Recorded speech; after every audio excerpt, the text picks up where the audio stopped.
পিঠার recipe share করবো করে লেট হয়ে গেছে আমার। আমি আসলে পিঠাটা অনেক সিম্পল ভাবে বানাই। আমি রেডিমেড চাউলের গুঁড়ো ইউজ করি। আমি কোনো চাল ভিজে রেখে তারপরে গুঁড়ো করি না। আমি জাস্ট রেডিমেড যেটা পাওয়া যায় সেটাই আমি স্টোর থেকে কিনে আনি। এখানে আমি 3 কাপ চালের গুঁড়ো নিছি, আর সাথে একটু মিল্ক পাউডার আর একটু সল্ট দিছি। হালকা পানি দিয়ে হালকা হালকা করে মিক্স করছিলাম।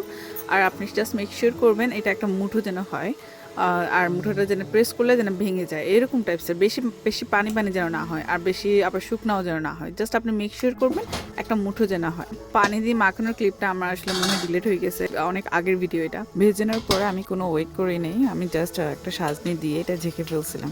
তারপরে গুঁড়োগুলো এক ভিজা কাপড় দিয়ে ঢেকে রাখছি, আর তারপরে মনে করেন একটার পর একটা করে বানিয়েছি আমি। আর এটা হতে প্রায় 5-6 মিনিট লাগছে আমার, এটা ডিপেন্ড করে। পিঠা না ভাঙার একটা টিপস হচ্ছে, আপনি যখন সাজে নেবেন তখন এক লেয়ারে গুড় দিবেন, তারপর লেয়ারে নারকেল দিবেন, দুটোটা একসাথে দিতে যাবেন না। এই তো এভাবেই পিঠাটা আমি বানাই সব সময়। এই পিঠাটা না আমি শুকনা খেতে পারি না, আমার চা বা কিছু একটা লাগে। আপনারা কিভাবে খান?